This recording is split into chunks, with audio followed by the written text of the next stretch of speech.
In ritzy Davos, Trump to meet with world leaders he's pressured over Greenland.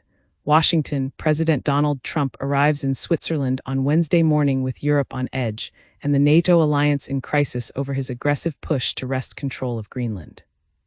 At the annual World Economic Forum in the resort town of Davos, Switzerland, Trump will hold a series of meetings with European leaders rattled by his insistence that Denmark cede its island territory to the US, willingly or not.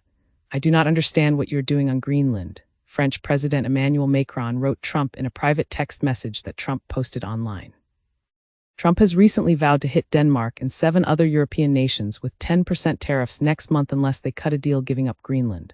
Were they to refuse, Trump hasn't ruled out the possibility of military action to annex Greenland, which he says America needs for its protection and to deprive China and Russia of a foothold in the Arctic. How far is he willing to go to make Greenland part of the U.S.?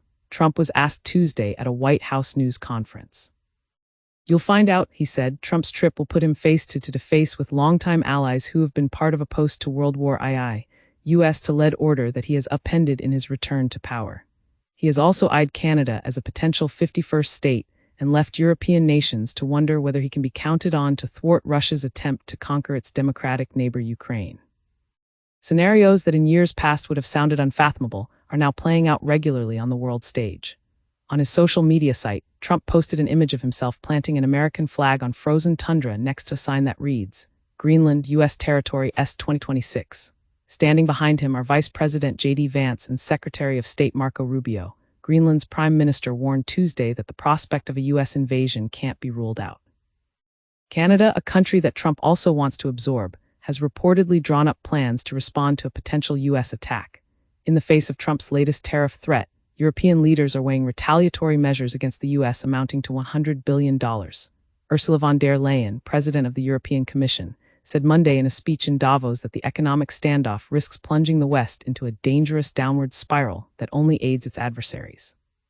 Trump is due to give a speech at the forum at 8:30 a.m. ET Wednesday, followed by various sit-to-downs with his counterparts. His travel was delayed when Air Force One returned to Joint Base Andrews, Maryland, on Tuesday night after the crew identified a minor electrical issue after takeoff, White House Press Secretary Karoline Leavitt said. Trump then departed on a new, smaller aircraft.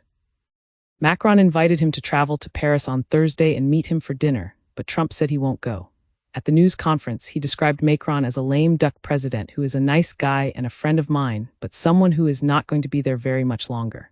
Priding himself on his negotiating skills, Trump voiced optimism Tuesday that he would strike an agreement with his European counterparts in Davos. "We have a lot of meetings scheduled on Greenland," he said at the news conference. He added, "I think things are going to work out pretty well."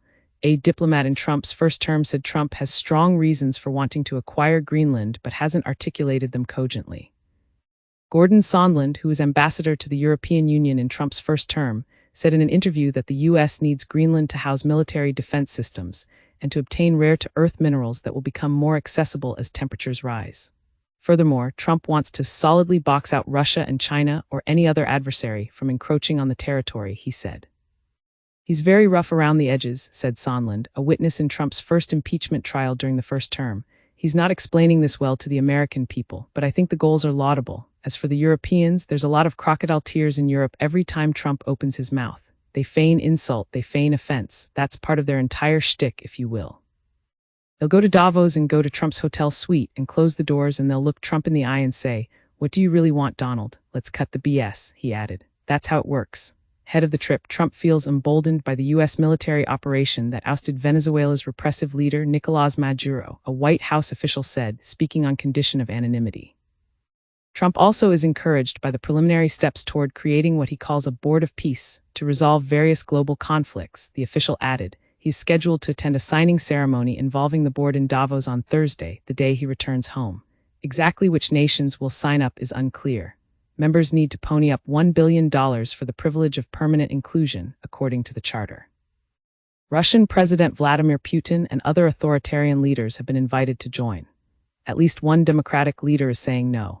A source close to Macron said he does not intend to give a favorable response to the invitation, preferring the United Nations as the vehicle for resolving disputes. Asked directly at his news conference Tuesday whether his Board of Peace was meant to replace the UN, Trump said that while the international body hasn't been very helpful, "I believe you've got to let the UN continue because the potential is great. A twist in settling the Greenland uproar turns out to be the Nobel Peace Prize. The Norwegian committee that gives out the annual award passed over Trump last year, in favor of Maria Corina Machado, the Venezuelan opposition leader. In a text message to Norway's Prime Minister, Jonas Gahr Støre, Trump linked the Nobel snub to Greenland's future.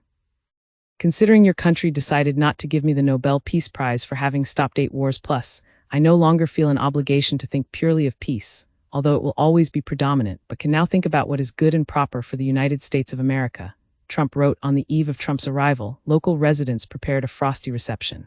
They carried 450 torches up a mountain overlooking the conference site. The lights spelled out "No Kings," the name of a series of anti-Trump protests last year.